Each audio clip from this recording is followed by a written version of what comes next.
Shalom, selamat pagi saudara yang diberkati oleh Tuhan Yesus Kristus. Mari sahabat-sahabat Yesus yang diberkati oleh Tuhan Yesus Kristus, kita siapkan hati kita untuk menerima kebenaran firman Tuhan. Kita bersatu di dalam doa, kita berdoa. Terima kasih Bapa di surga, terpujilah Engkau Tuhan yang sudah memberkati kami dengan semua yang baik sehingga kami boleh bangun dengan tubuh yang sehat. Kami percaya diberkati. Terima kasih Tuhan, biarlah kami akan ditaburi oleh kebenaran firman-Mu sehingga kebenaran firman-Mu jatuh di tanah hati yang baik yang menghasilkan buah 30, 60, bahkan 100 kali lipat. Di dalam nama Yesus Tuhan kami berdoa mengucap syukur, sambut berkat firman-Mu. Haleluya. Amin. Saudara yang diberkati oleh Tuhan Yesus Kristus, di dalam Galatia 6 ayat yang ke-7 firman Tuhan katakan, jangan sesat. Allah tidak membiarkan dirinya dipermainkan, karena apa yang ditabur orang itu juga yang akan dituainya. Saudara, setiap hari kita menabur perbuatan, perkataan, pemikiran kita tabur apa yang baik, kita pasti akan menuai apa yang baik juga. Nah, kalau benih itu jatuh di tanah yang baik, kalau benih itu baik, maka hasilnya juga akan luar biasa. Nah, saudara, kondisi tanah hati kita akan menentukan hasil tuaian dari benih yang sudah ditaburkan. Kalau setiap hari firman Tuhan ditabur di tanah hati yang baik, tentu firman itu yang akan menjadi pelipat gandaan dan menghasilkan tuaian yang luar biasa. Saudara yang diberkati oleh Tuhan Yesus Kristus, Galatia 6 ayat 7 firman Tuhan mengingatkan kita, jangan sesat. Allah tidak membiarkan dirinya dipermainkan, karena apa yang ditabur orang itu juga akan dituainya. Kalau setiap hari kita menabur firman Tuhan di tanah hati kita, pasti buah-buah roh itu yang akan kita tuai dalam kehidupan kita. Saudara yang diberkati, pada pagi hari ini kita akan merenungkan firman Tuhan. Dari Injil Markus 4 ayat 1 hingga ayat 20, judul firman Tuhan pagi hari ini saya berikan topik kondisi tanah hati kita menentukan hasil tuaian dari benih yang sudah ditaburkan. Kalau ditabur di tanah hati yang baik, maka hasilnya akan 30, 60, bahkan 100 kali lipat ganda. Firman Tuhan dari Markus 4 ayat 1 hingga ayat 20. Suatu kali Yesus mulai mengajar di tepi danau, maka datanglah orang banyak yang sangat besar jumlahnya mengurumuni dia sehingga ia naik ke sebuah perahu yang sedang berlabuh, lalu duduk di situ, sedangkan semua orang banyak itu di darat di tepi danau itu. Dan ia mengajarkan banyak hal dalam perumpamaan kepada mereka. Dalam ajarannya itu ia berkata kepada mereka, dengarlah, ada seorang penabur keluar untuk menabur. Pada waktu ia menabur, sebagian benih itu jatuh di pinggir jalan. Lalu datanglah burung dan memakannya sampai habis. Sebagian jatuh di tanah yang berbatu-batu yang tidak banyak tanahnya, lalu benih itu pun segera tumbuh karena tanahnya tipis. Tapi sesudah matahari terbit, layulah ia dan menjadi kering karena tidak berakar. Sebagian lagi jatuh di tengah samak duri, lalu makin besarlah samak itu dan menghimpitnya sampai mati, sehingga ia tidak berbuah. Dan sebagian jatuh di tanah yang baik, ia tumbuh dengan suburnya dan berbuah. Hasilnya ada yang 30 kali lipat, ada yang 60 kali lipat, ada yang 100 kali lipat. Dan katanya, siapa mempunyai telinga untuk mendengar, hendaklah ia mendengar. Ketika ia sendirian, pengikut-pengikutnya dan kedua belas murid itu menanyakan dia tentang perumpamaan itu.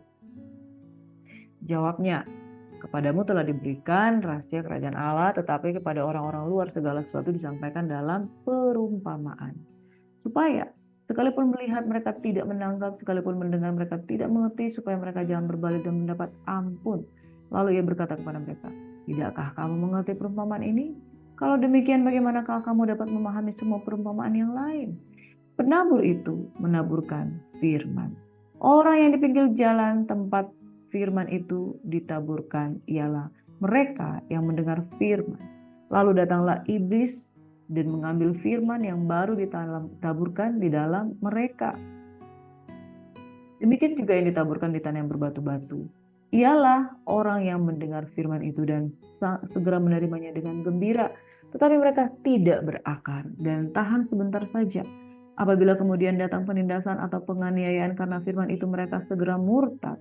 Dan yang lain ialah yang ditaburkan di tengah semak duri. Itulah yang mendengarkan firman itu, ia lalu kekhawatiran dunia ini dan tipu daya, kekayaan, dan keinginan-keinginan akan hal yang lain masuklah menghimpit firman itu sehingga tidak berbuah. Dan akhirnya ditaburkan di tanah yang baik, ialah orang yang mendengar dan menyambut firman itu lalu berbuah. Ada yang 30 kali lipat, ada yang 60 kali lipat, dan ada yang 100 kali lipat. Saudara, 4 jenis tanah ini memberikan gambaran 4 kelompok yang memiliki 4 sikap hati di dalam cara merespon firman Tuhan. Setiap pagi saudara kita belajar kebenaran firman Tuhan. Firman itu adalah firman yang ditabur. Ya saudara, firman itu berkuasa, benar. Firman itu memberikan kehidupan, benar. Tetapi firman itu akan memberikan buah kalau jatuh di tanah hati yang baik. Saudaraku yang diberkati oleh Tuhan Yesus Kristus, tanah hati kita akan menentukan buah yang akan muncul dari dalam. Ada banyak orang Kristen yang mendengarkan firman Tuhan, yang masuk gereja setiap hari Minggu, tetapi tidak banyak yang sungguh-sungguh berbuah. Saudara, Tuhan memberikan pilihan di dalam kehidupan kita. Firman itu sudah diberikan. Firman itu ada di tengah kita dan tinggal di antara kita. Firman itu adalah Allah itu sendiri. Firman Tuhan itu adalah Kristus. Dia adalah Logos. Yang ketika kita mengalami pengenalan akan Tuhan ginosko, maka firman Tuhan itu akan menjadi rema di dalam diri kita. Orang yang sakit akan berkata, Tuhanlah penyembuh. Orang yang mengalami kesusahan, dia akan berkata, Tuhanlah Jehovah Jireh, Tuhan yang menyediakan. Kapan seseorang bisa merasakan bahwa dia mengalami kuasa mujizat kesembuhan daripada Tuhan?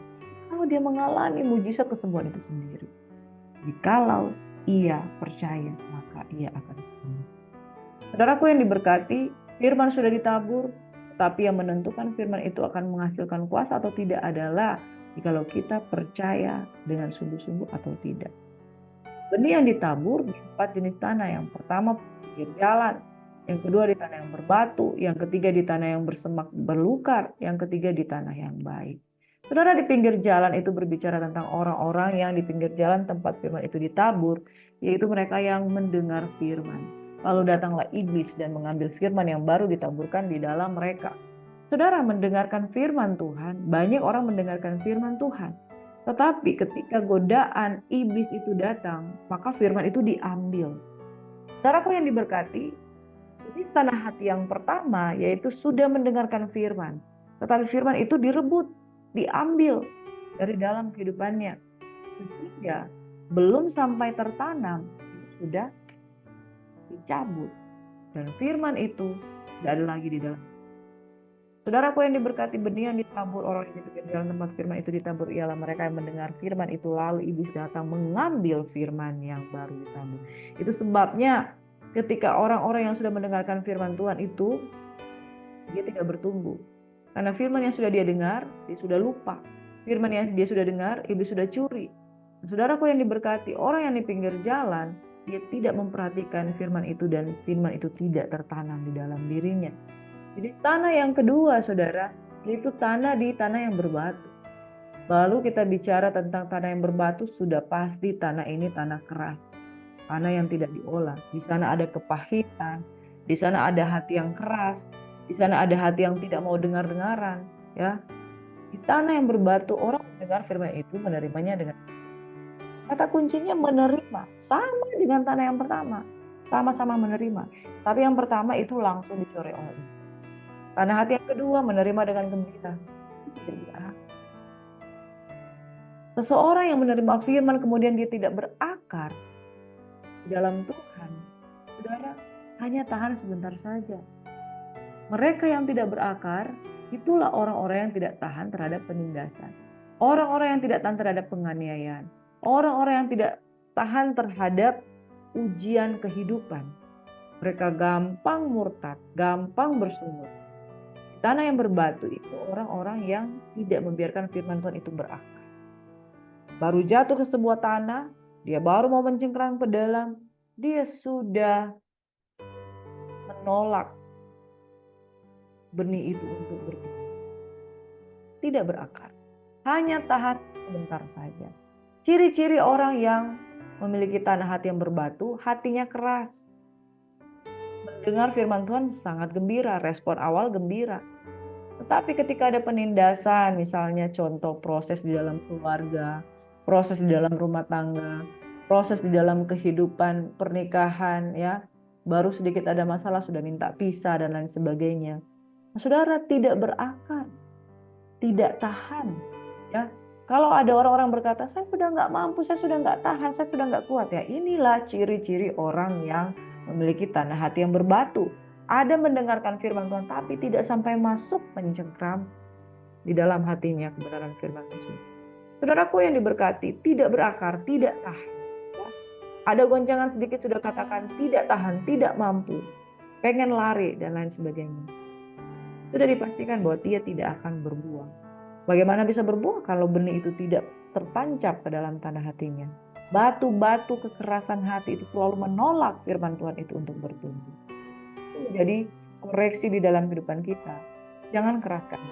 Makanya firman Tuhan ingatkan di dalam Ibrani, pada hari ini ketika engkau mendengarkan firman Tuhan, jangan keraskan hati. Karena kekerasan hati, buah firman Tuhan tidak akan. Tanah hati yang ketiga, di tanah yang bersemak belukar. Dan yang lain ialah yang ditaburkan di tengah semak duri, itulah yang mendengarkan firman itu, lalu kekhawatiran dunia ini dan tipu daya kekayaan dan keinginan-keinginan akan hal yang lain masuklah menghimpit firman itu sehingga tidak berbuah. Tanah hati yang ketiga adalah tanah hati yang penuh dengan banyak pertimbangan. Apa-apa khawatir tidak makan, khawatir tidak minum, khawatir tidak bisa hidup kalau memberikan persembahan lebih, kalau dia memberikan perpuluhan, dia khawatir nanti bagaimana hidup saya tidak akan punya tabungan dan lain sebagainya. Kekhawatiran mengakibatkan orang melakukan berbagai-bagai macam kejahatan. Firman Tuhan katakan di dalam Ibrani 13 ayat 5. Tuhan sekali-kali tidak akan membiarkan engkau, Tuhan sekali-kali tidak akan meninggalkan engkau. Janganlah engkau menjadi hamba uang, sebab akar dari segala kejahatan adalah cinta akan uang. Kekhawatiran dasarnya adalah karena takut tidak terpelihara. Nah, saudaraku yang diberkati, tanah hati yang bersemak belukar itu sulit sekali terjadi pertumbuhan.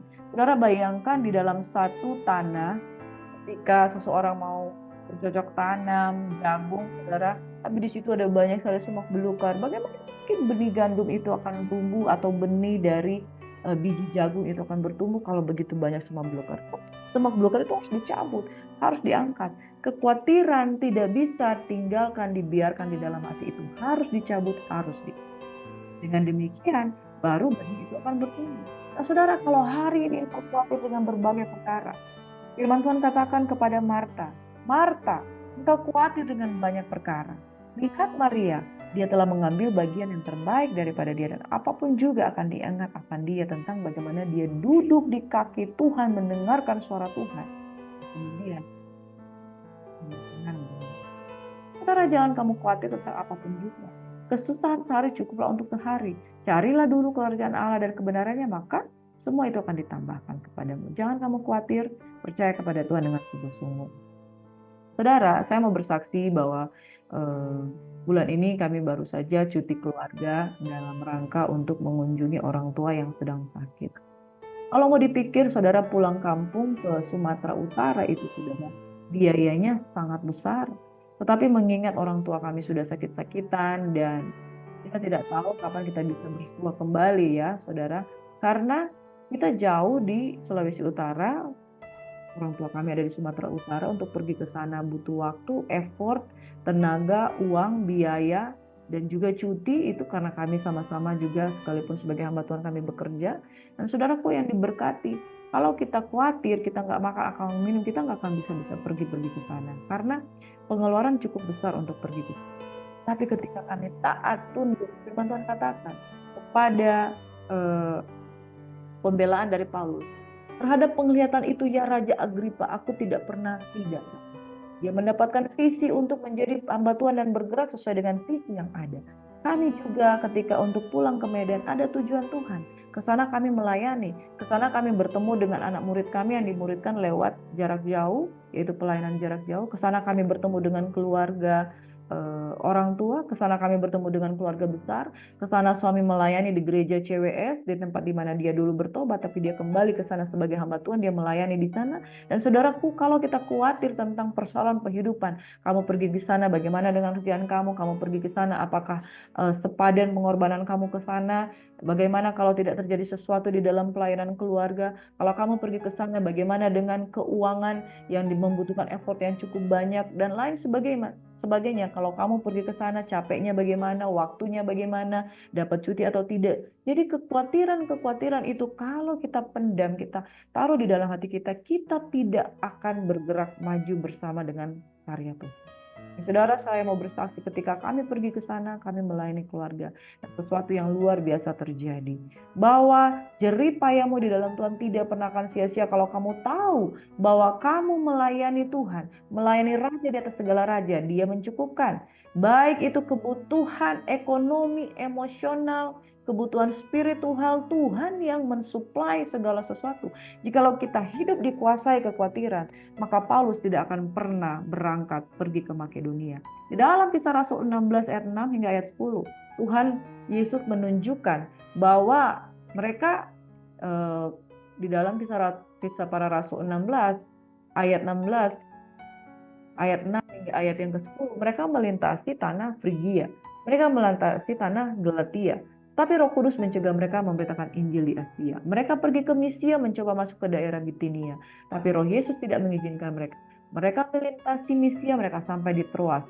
Dan kemudian tampaklah oleh Paulus suatu penglihatan seorang Makedonia. Berkata di situ, berdiri di situ, menyeberanglah kemari dan tolonglah kami. Ketika Paulus melihat penglihatan itu, mereka mencari kesempatan untuk berangkat ke Makedonia, karena dari penglihatan itu mereka menarik kesimpulan Allah memanggil mereka untuk memberitakan Injil kepada orang-orang di sana. Mereka buang segala kekhawatiran, mereka tiba di Filipi. Di kota pertama itu di bagian Makedonia, itu suatu kota perantaraan orang Roma. Di kota itu, saudara, mereka melayani dan Tuhan membukakan pintu-pintu pelayanan di sana secara luar biasa. Kalau Paulus khawatir, kalau Paulus mengikuti keinginan dagingnya sendiri, kalau dia dikuasai oleh kekhawatiran, bagaimana ini, bagaimana itu, bagaimana ini dan itu, maka dia tidak pernah akan pergi. Orang yang mengkhawatirkan diri dengan berbagai perkara, dia tidak pernah akan melangkah menuju pada penglihatan yang Tuhan singkapkan di dalam kehidupannya. Di dalam Yeremia 1 ayat 12, firman Tuhan berkata kepada Nabi Yeremia, baik penglihatanmu itu, maka aku siap sedia untuk melaksanakan apa yang aku ikhtiarkan. Saudaraku yang diberkati, kalau visi kita baik tentang rencana Tuhan, maka engkau tidak akan izinkan kekhawatiran, persoalan, masalah kehidupan itu menghalangi engkau untuk melangkah di dalam Tuhan. Benih yang akan ditabur, kalau dikuasai dengan kekhawatiran, maka tidak pernah akan tumbuh menghasilkan buah.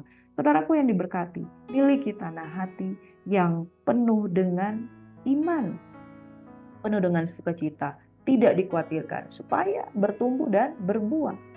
Tanah hati yang keempat yaitu tanah yang baik. Dan akhirnya yang ditaburkan di tanah yang baik ialah orang yang mendengar dan menyambut firman itu lalu berbuah.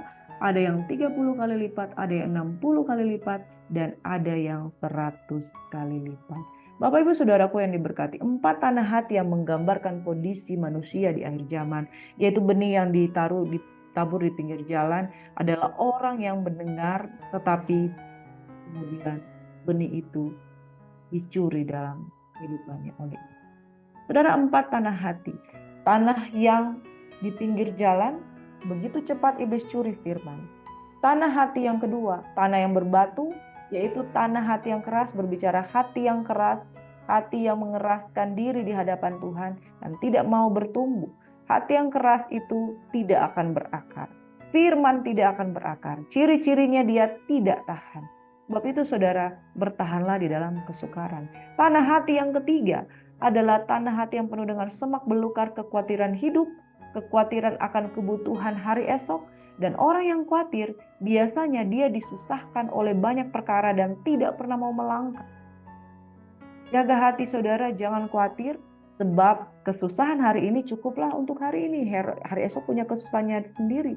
Carilah dulu kerajaan Allah dan kebenarannya, semua akan ditambahkan kepadamu.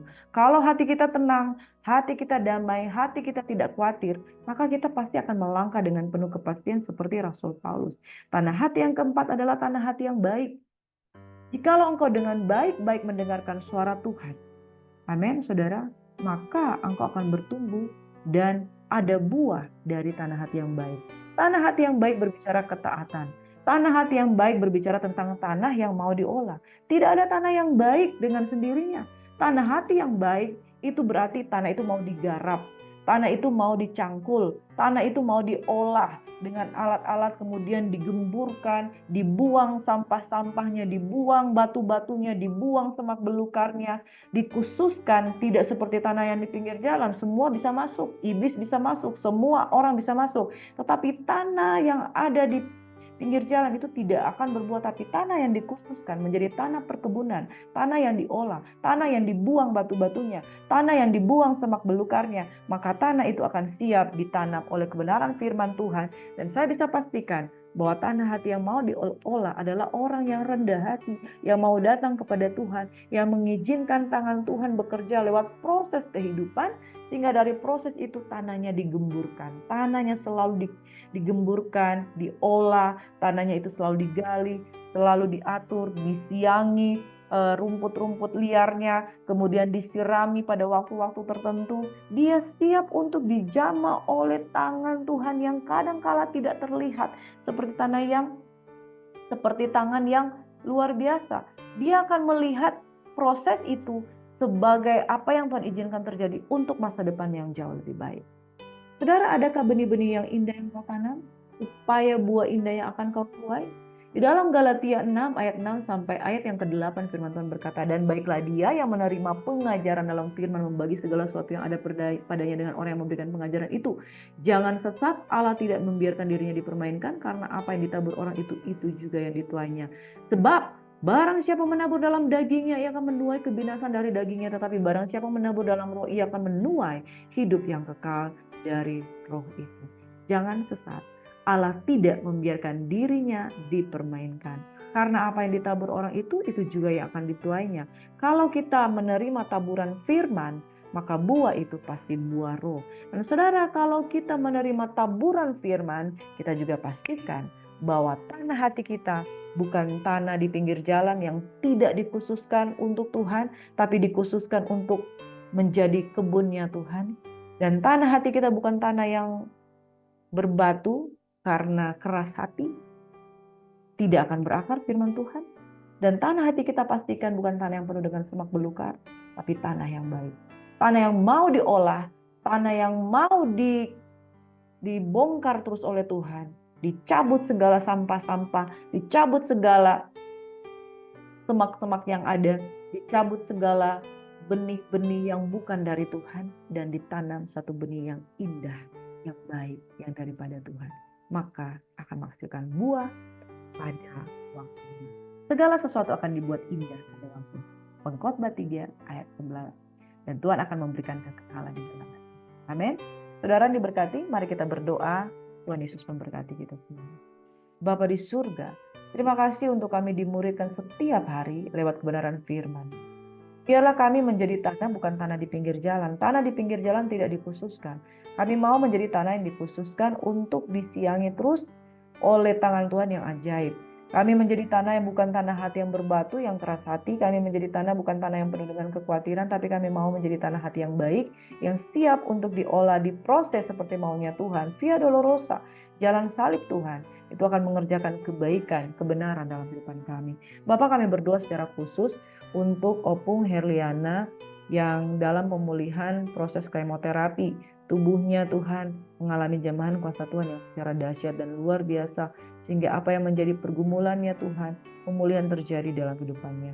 Kami berdoa untuk Bapak Hedrianus Tuhan, dalam nama Yesus, dia mengalami kesembuhan, pemulihan, kesehatan jiwa, ketenangan batin di dalam kehidupannya. Ia diberkati sebagaimana kehendak Bapa terjadi di dalam kehidupannya. Dia mengalami kesehatan, kesembuhan, pemulihan yang berlipat ganda dalam nama Yesus. Kami juga berdoa untuk Tante Nita Tuhan yang diberkati di dalam nama Yesus, agar segala jeripayanya di dalam Tuhan, dia boleh mengenal Tuhan secara pribadi, menjadi dewasa di dalam Kristus, memiliki roh kepekaan di dalam Tuhan menghasilkan buah-buah roh dari hubungan keintimannya dengan Bapa. Kami juga berdoa secara khusus buat Oma Eska, Tuhan berkati kesehatan kekuatan menjadi bagiannya dalam nama Yesus Kristus Tuhan. Segala perkara dapat kami tahu di dalam Dia memberikan kekuatan kepada kami. Kami juga berdoa Bapa di surga untuk Bapak Hisar, Bapak Romulo, Tuhan dalam nama Yesus, kesehatan kekuatan menjadi bagian mereka. Kami semua yang senantiasa menjadi anak-anak Tuhan, kiranya diberkati dengan semua yang baik, firman yang baik yang sudah kami dengar, kiranya bertumbuh dan menghasilkan. Anak-anak murid kami jarak jauh, kami berdoa secara khusus Tuhan, juga untuk Chelsea Tuhan yang sakit lambungnya dalam nama Yesus dipulihkan. Ya, maupun Pasar Ibu Tuhan diberkati, dipulihkan kesehatan kekuatannya. Hamba Tuhan pendeta yang ingin kembali melayani bersama dengan suaminya di satu tempat, tidak terpisah jauh, Engkau memberkati, Engkau menyediakan yang terbaik. Kami juga berdoa untuk Elsie Tuhan, pergumulan suaminya yang sedang sakit, Engkau berikan kesehatan kekuatan. Kami berdoa untuk Pak Hendrawan, Tuhan dalam nama Yesus, dipulihkan kesehatan kekuatannya dan dia boleh mendapatkan pekerjaan yang terbaik di dalam nama Yesus. Kami berdoa untuk Pak Antoni, pemulihan keluarga terjadi dalam rumah tangganya. Segala sesuatu dibuat Tuhan berhasil dan beruntung. Dia memperoleh pekerjaan yang diberkati oleh Tuhan. Kami rindu Tuhan, anak-anak murid yang dimuridkan jarak jauh lewat pelayanan online diberkati di dalam nama Tuhan kami Yesus Kristus. Kami berdoa memberkati. Kiranya kasih karunia di dalam nama Bapa, Putra, dan Roh Kudus menjadi bagian kami. Kami diberkati, kami dipulihkan, kami lebih daripada pemenang, kami taat terhadap firman, kami tidak mengeraskan hati, kami bertumbuh dan menghasilkan buah pada waktu. Kami semua menerima berkat yang khusus, kami menerimanya dengan ucapan syukur di dalam Tuhan Yesus. Saudara, kami mengingatkan bahwa di dalam pelayanan ini kami memberikan selain dengan pelayanan yang kami lakukan lewat pelayanan YouTube, kami juga ada pelayanan Zoom. Sehari itu bisa 3 kali, yaitu dari pagi, siang, hingga malam hari bersama Hati Immanuel Ministry. Dan di dalam pelayanan ini ada beberapa orang murid kami yang kami bertemu secara jarak jauh, kami boleh melayani mereka dengan intens. Jadi saudara, tidak ada yang mustahil lewat pelayanan dari jarak jauh sekalipun di berbeda kota, tapi kita bisa ketemu muka ke muka. Kami bersaksi juga ada satu orang murid kami yang kami bertemu beberapa bulan lalu lewat pelayanan di HCC ini, kemudian berlanjut di dalam pelayanan Zoom, dan kita bisa ketemu secara langsung di Medan. Luar biasa saudara. Kemudian kami berdoa agar anak murid bertumbuh di dalam Tuhan. Jadi adik Jerry ini bisa bertumbuh di dalam Tuhan, dan saudara-saudara yang lain juga di kota-kota yang lain, mungkin Tuhan akan pertemukan, punya cara di dalam cara yang luar biasa. Sekalipun kita ketemu lewat online, tapi bisa juga ketemu lewat onsite kalau indah pada waktunya. Jadi payahmu di dalam Tuhan tidak akan pernah sia-sia, terus mau dimuridkan satu jiwa satu hari pada prinsipnya, tapi Tuhan memberkati. Dan saya percaya untuk kemuliaan nama Tuhan tidak ada yang mustahil. Amin. Berarti kita